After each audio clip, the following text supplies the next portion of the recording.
Mwanamke mzuri, amezalia mtoto mzuri na riziki ya kula sikosi na marafiki wazuri, so nafikiri na kila sababu ya kufanya hivi. Hivi Diamond, ni kitu gani ambacho watu wengi hawakifahamu kuhusiana na Tanasha?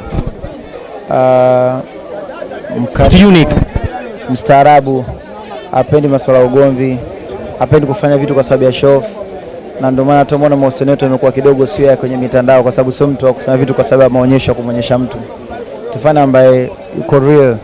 Mwanamke mzuri, amezalia mtoto mzuri na riziki ya kula sikosi na marafiki wazuri, so nafikiri na kila sababu ya kufanya hivi. Hivi Diamond, ni kitu gani ambacho watu wengi hawakifahamu kuhusiana na Tanasha?